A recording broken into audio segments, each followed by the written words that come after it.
Marah. Marah. Oh iya dong. Dalam hal apa marah? Kalau ada apa yang kita mau rencanakan, kemudian secara sengaja tidak dilaksanakan, itu marah dong. Tapi saya tidak biasa marah-marah. Jadi saya bisa marah, tapi saya tidak biasa marah-marah. Jadi nggak pernah saya marah. Jadi marahnya Anies gimana? Saya panggil. Jadi kalau ada yang salah, saya panggil. Dan saya tidak pernah marahin orang di depan banyak orang. Mempermalukan orang itu tidak menjadi bagian dari ini. Bukan hanya niat, kelakuan aja enggak, insya Allah. Jadi betul.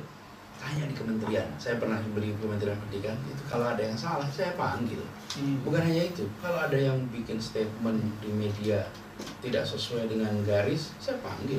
Dan saya panggil, saya bilang, Pak, ini statementnya. Bila saya lagi marah nih, ini statementnya. Bener nggak, Pak? Iya, Pak. Sebetulnya maksud saya bukan begitu.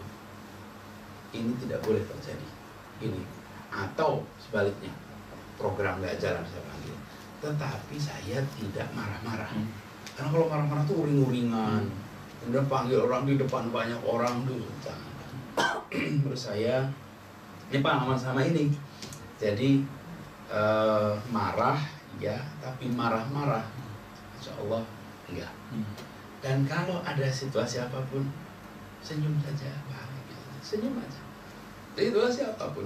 Jadi kita ini karena apapun masalahnya, tergantung bagaimana cara kita menanggapinya. Sama-sama masalah nih, sama-sama masalah. Kalau kita menanggapinya dengan bahagia, dengan tenang, dengan senang, suasananya jadi beda. Dan itu yang coba selama ini saya coba lakukan. Nah, kalau kita kerja di kantor, apalagi kalau kita menjalankan tugas pemerintahan, tegas harus. Dan tegas itu artinya ini rencana, ini harus dilaksanakan. Kalau tidak dilaksanakan, Anda tidak sanggup, saya cari orang lain yang sanggup. Jadi, tapi mengatakan itu, menegaskan itu, tanpa harus mempermalukan, tanpa harus marah-marah. Dan kita bangun suasana kerja ini. Kita, kalau namanya komunikasi ya, komunikasi itu ada yang berbicara, atau yang kemudian ada yang mendengar. Maka apa yang kita bicarakan itu kata-katanya harus sesuai dengan siapa yang mau mendengar. Jadi kalau saya berbicara dengan saudara-saudara kita di kampung-kampung, maka saya berbicara sesuai dengan bahasa yang mereka pahami. Sederhana-sederhana sekali. Jadi misalnya selama ini, dan memang kita menyampaikan rencana semua sederhana. Nomor satu, kebutuhan pokok itu harganya mahal. Jadi dengan ibu-ibu, dan saya tanyakan, Mbak Ibu, harga mahal atau murah? Mahal. Apa yang mahal? Nanti ibu-ibu cerita, cabai, kemudian bawang, dan macam-macam. Ingin murah, kita ingin turunkan harga. Jadi kita tunjukkan, kita sampaikan. Kemudian soal kesehatan, pendidikan, bukan dengan, misalnya kalau kesehatan, kalau pakai bahasa intelektual, kita akan bilang ada 3, preventif, promotif, kuratif. Nah, itu bahasa intelektual. Ya, promotif, mempromosikan hidup sehat, preventif, menjaga sakit, kuratif, enggak. Kalau ke sana justru tidak. Pak Ibu, kita mau nambah jumlah tenaga medis, keliling ke rumah-rumah untuk memeriksa kesehatan warga dan kesehatan lingkungan, supaya sehat. Tapi kalau nanti sakit, dirawat di rumah sakit, diberikan gratis. Itu kalau bahasa rumitnya namanya preventif, promotif, kemudian kuratif. Jadi harus dengan, dan menurut saya ini bukan sama sekali bukan sesuatu yang negatif. Menurut saya kita memang kalau berkomunikasi dengan siapapun harus mengikuti siapa yang mendengarkan. Karena tugas kita menyampaikan pesan, bukan mengungkapkan sekedar dengan pikiran. Kalau menyampaikan pesan, siapa yang mau menerima, disitulah kita sesuaikan pesannya. Jadi itu, kalau saya menjalankan ini, saya keliling, ketemu, saya merasa ini sebuah silaturahim. dan saya menikmati silaturahmi ini. Betul-betul. Jadi dua. Kadang-kadang kamu lihat keliling kan kampanye gitu. Saya melihat, saya keliling itu saya menceritakan tentang kondisi masyarakat, lalu apa yang mau kita ubah di masyarakat. Yang kedua saya mendengar, mendengar dari masyarakat apa yang menjadi harapan, apa yang menjadi keinginan. Dan silaturahim ini itu membahagiakan, karena itu nggak capek.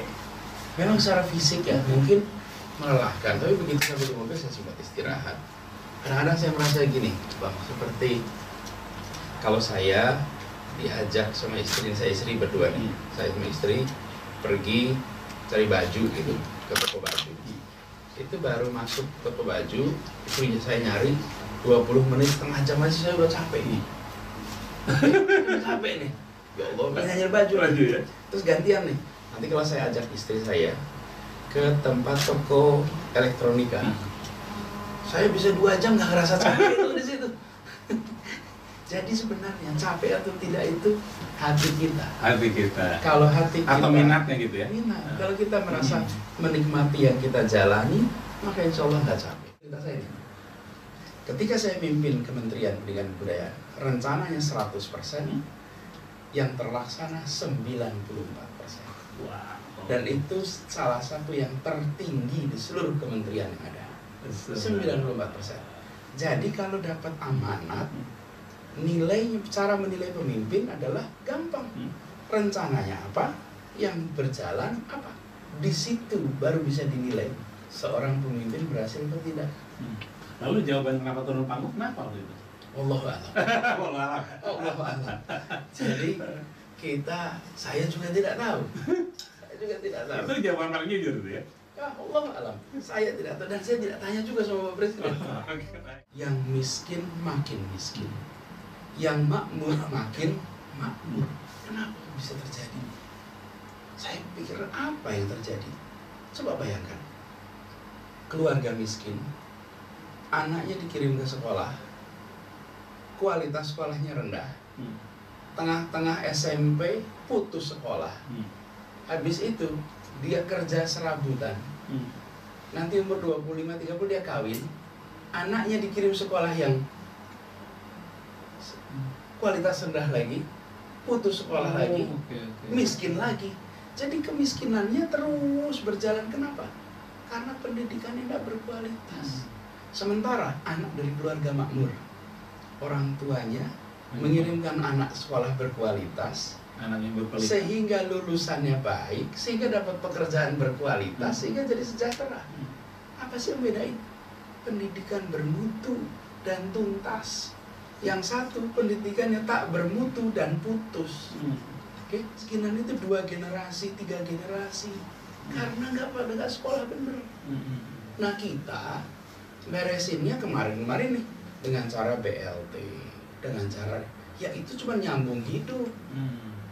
Karena itu kenapa saya ceritakan pengalaman keluarga kami. Keluarga kami juga keluarga amat sederhana. Apa yang membedakan? Karena dikirim sekolah. Saya naik mobil, saya pindah Jakarta kira-kira 2005. Saya nyetir sendiri 2 tahun. Terus alhamdulillah dapat rezeki tambahan, bisa punya supir. Lalu saya merenungkan, kenapa dia nyetirin, saya disetirin? Apa yang bedain? Agama sama, bangsa sama, bahasa sama, makannya sama. Bedanya, saya kuliah, dia SMP nggak lulus. Datang kita ke restoran, siapa dilayani, siapa melayani, yang membedakan apa? Pendidikan. Karena itu, program kita yang nomor 1 adalah kita ingin berkeadilan. Tapi caranya bagaimana? Caranya dengan memberi pendidikan bagi anak kita. Sehingga hari ini mungkin saja masih miskin. Tapi kalau anaknya sekolahnya berkualitas, gurunya bermutu, bukunya baik, sekolahnya baik, insya Allah dia naik kelas nanti, bisa lebih sejahtera. Nanti dia yang mengurusi orang tuanya itu di masa tua. Nah, yang kalau mereka minta sekolah berkualitas, uangnya nggak ada, miskin, mau bayar di mana? Kalau yang kelas udah makmur, masih bisa nih bayar sekolah swasta nih, atau sekolah negeri pilihan. Tapi yang miskin nggak bisa. Semua rakyat bisa naik kelas. Dan bagi yang sekarang sudah makmur, keluarga yang sudah makmur, alhamdulillah. Keluarga yang sudah makmur itu, saya sering menyebutnya begini, mereka sudah mandiri, tidak terlalu butuh negara. Untuk makan nggak butuh negara, untuk kesehatan nggak bisa ngurus sendiri, pendidikan ngurus sendiri. Butuh negaranya kalau butuh ini, butuh KTP, butuh SIM, butuh paspor baru tuh datang ke negara. Nah, bagi mereka pun, kalau pendidikan sekolah-sekolah kita bermutu, maka mereka nggak harus mengeluarkan uang banyak-banyak, karena biaya pendidikannya sudah dibereskan oleh pemerintah. Nah, selama ini saya ini sudah keliling. Saya ngurus Indonesia Mengajar, mengirimkan anak-anak ke pelosok-pelosok, ke kampung-kampung yang sulit-sulit. Nggak ada sinyal telepon, nggak ada listrik, miskin, jauh-jauh. Ujung-ujungnya Indonesia, alhamdulillah saya dapat kesempatan lihat. Ini saya kerjakan jauh sebelum saya jadi menteri. Jadi saya rasanya tahu itu miskin, rasanya. Jadi insya Allah itu yang akan kita konsentrasikan ya. bereskan.